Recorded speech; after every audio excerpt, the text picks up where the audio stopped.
98% of these things. A Florida man, I don't believe any of Do this. you believe it? Do you believe this, that there was a horse in a septic tank? No, you don't? Colorado really? responders, no. Really? So you say nay on that one, huh? Welcome to PTI, boys and girls.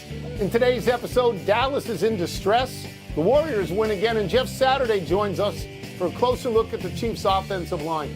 But we begin today with Luka Doncic's Laker debut last night, which was equal parts pomp and circumstance.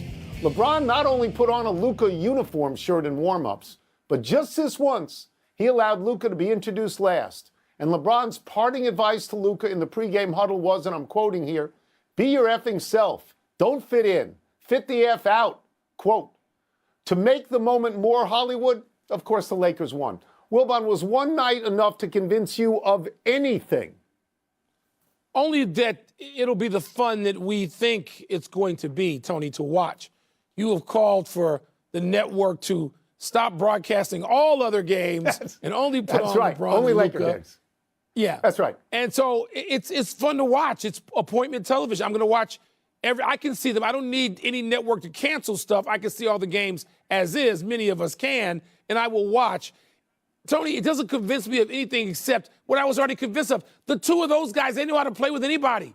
LeBron's played with a variety of people, from Dwayne Wade in the Hall of Fame to Kyrie Irving, who are very, very different people, to Anthony Davis, to, I mean, he knows how to play with anybody. He can make whatever adjustments there are. So I'm convinced of that. Am I convinced the Lakers are going to somehow get to the conference semis? Maybe, but I got to see more defensively, and I'm not going to be convinced of that with one game against Utah, which is probably the worst team in the Western Conference. So, no, I'm going to have to see more. I don't know where they're going to get that defense from. They're going to scramble.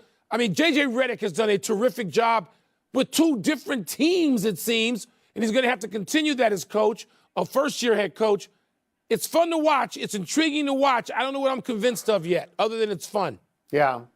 I'm convinced of one thing from one game, that Luka Doncic is a real star. This isn't Bradley Beal getting an enormous contract and being promoted as a star. And LeBron is convinced of that too, because LeBron went out of his way to make sure that Luka felt comfortable, to make sure that Luka was part of this team. That tells me something on that one night, how important this is to LeBron. The game was never in question. It's Utah. The Lakers were going to win that game. But to me, this was a coronation of sorts. And when LeBron James, who calls himself King James, is part of that coronation, you see the direction of this team. Luka's statistics were nothing special. Obviously, 1 for 7 from 3 is bad. 14 points, a couple of nice passes. That's not what this whole thing is about. It's the symbolism of what's going on. You got to take a wider lens. I'll be brief here. The Lakers won last night, and everybody is enamored of Luka, including LeBron. The Mavericks lost last night, lost another big man. Fans were screaming. You know, you step back and you see these are different directions that people are going in. Yeah. No, there's no doubt, Tony, but the Lakers, before there's a further coronation, they're going to have to beat some teams that are a whole lot better than Utah. There's Memphis, which I'm going to see tonight here in Phoenix. There's Houston. There's obviously Oklahoma City. There's Denver, which is resurgent and scoring 140 points a game as if Paul Westhead was the coach. There's a long way to go. Long way. And while there was a whole lot of love in L.A., as Tony mentioned, there was again dissent in Dallas. Boos and fan ejections marked the night, with some spectators calling for the team to fire Nico Harrison, the GM who traded Luka to L.A., of course. On the court, the Mavericks lost the game, and another big man, Daniel Gafford, he left in the first half after his right knee buckled. And after the game, Jason Kidd, who was great with the media in my history with Jason Kidd, he didn't talk to the media. Tone, what does all this say to you about the state of the Mavericks? So I alluded to this, obviously, in the last story. I'll try and get more detailed right now. If the Mavericks were a stock, you would be selling every share you had as soon as you could before it dropped to a penny. Today, the Mavericks are a disaster. That is curable. Anthony Davis comes back. That is curable. But today, it's a disaster. They traded their best player. They now have no big men. Davis is out. Lively is 5. out. Gafford 5 is bigs now hurt. out. Yeah. Did I mention that they traded their best player, Luka Doncic? Because I think that's sort of important. They have fans screaming. They have an open fan revolt. They are throwing fans out of the arena like this is some sort of guerrilla theater. I told you when we first talked about this trade that it was an insane trade, and no matter what they did this year, it would cost the GM his job. I think it could cost the coach his job as well. I think it's possible Jason Kidd looks around and says, you know what? I don't want to be here. I don't want to be here anymore. Yeah, before we get to that, I know there's not much time left, 30 games. They've played 50-plus games. Every team has played more north of 50. There's time left, and Jason Kidd was a hell of a coach last year. They got to the finals 8 months ago. So I'm not going to go to that level of panic just yet. Tony, there's no question the state of the Mavericks right now, it's dire. I mean, I've got friends and sources I talk to in North Texas, and they are in despair about what's going on. They are somewhere between angry at Nico Harrison to despair about the season tickets they hold or held. I'm not going there. The Jason Kidd thing, I just talked to Jason Kidd a week ago, just before, 10 days ago, before this trade. And the Mavericks knew they were in a tough position with their bigs getting hurt because Lively had just gotten hurt. And they need Anthony Davis back, and a month may not give them enough time. Again, dire. But, Tony, Jason Kidd's been a terrific coach. If Jason Kidd leaves Dallas, I'd hire him in a heartbeat to coach whoever I got, and I might throw out whoever I have. So I'm just saying, before everybody jumps ship. I didn't say to fire him. I didn't say to fire him. I said he may not want to be there. There's an open fan revolt. This is not fun. Nobody wants to play for them now. This can change. Today's a bad day. Today's a bad day. We will stay with the NBA and go to Golden State, where Jimmy Butler is now 2-0 and has not demanded to be traded, though the night is young. They beat Milwaukee last night, but without Giannis Antetokounmpo. Steph Curry had 38 points. Butler had 20 points, 9 rebounds, 6 assists, and 4 steals, and that is an impressive line. Wilbon, how high have you raised your ceiling for the Warriors? Tony, I've raised it some just because I have that much respect for Jimmy Butler, who you know has been one of my favorite players, at times my favorite player in the league for years.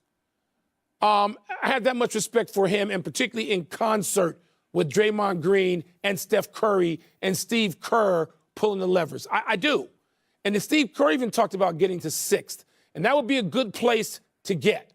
I mean, you don't want to be in the play-in, 7, 8, 9, 10, even though they may have to go through the play-in because the Western Conference is that strong, particularly at the top. But I look at the Warriors and I see some of the same problems I see with the Lakers. They'd be great in a 6-6 and under league, but it's not that. And so when Dallas gets his people back, Dallas is huge. OKC has a couple of big monsters in there when healthy. Houston, big. Memphis, big. Denver, Jokic. Playing 6-6 and under is going to be difficult. I know they can scramble. I know their basketball IQs are high. I loved watching them. I watched the Warriors last night. I want to watch every game they play. I don't know what's practical. Is it higher than 6? And do you want to play them in a playoff series? No, you don't, especially if you're a young team. Even OKC, Houston, you don't want them necessarily. 6th might be a real decent target for the rest of the regular season. Let's cut to the chase here. If you're talking about a higher ceiling, you're not talking about 6. You're really asking, do you think they can win the NBA title this year? And my short answer is no. There are many teams that are actually better than them. But, and there's always a but, Jimmy Butler is a great playoff player. He is 1.5 times as good in the playoffs as he is in the regular season. This is not Paul George. This is the real deal. He just went through 2 playoff runs with Miami where he averaged 27 points a game, 39 games. He averages 27 points. This is a guy who averages 18 in the regular season. And where did they go?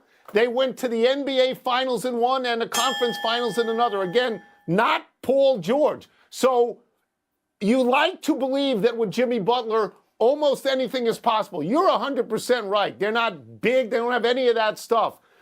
But if you get in the playoffs with a couple of magical players. Steph Curry is now crediting Jimmy Butler's presence for making him better. I think he's got either 72 or 74 points in these last 2 games. That's a lot. He's shooting over 50%. He's got 14 made threes.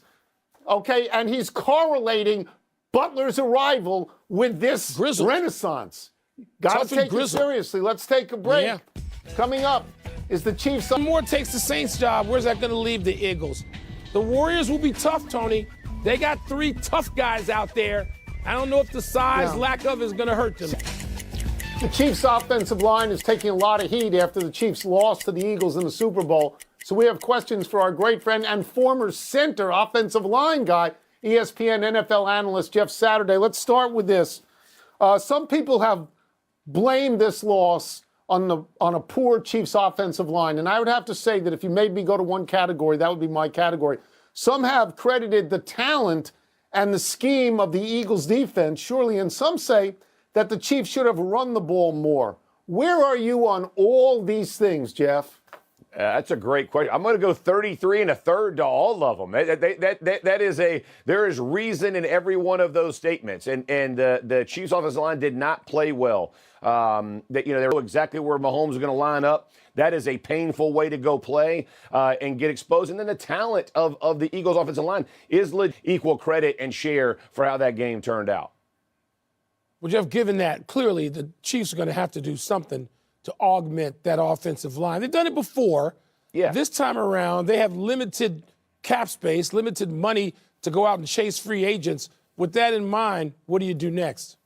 Well, I mean, they drafted in the second, third round some left tackle help, and so obviously they have to continue to develop. It didn't work out this season, but they've been around this game a long time and loves offensive line.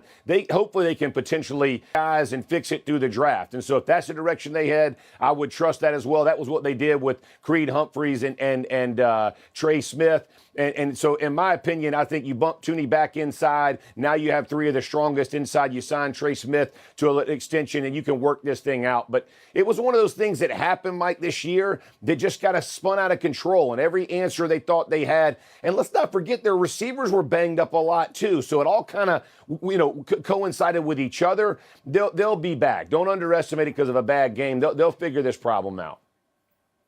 Speaking of being back, Patrick Mahomes says this loss is going to motivate him, which sounds great in the moments after a loss when you're as great a player as Mahomes. But, Jeff, is that reasonable that he's going to sort of come back with a vengeance and somehow be better than he's already been in his career? I actually believe it.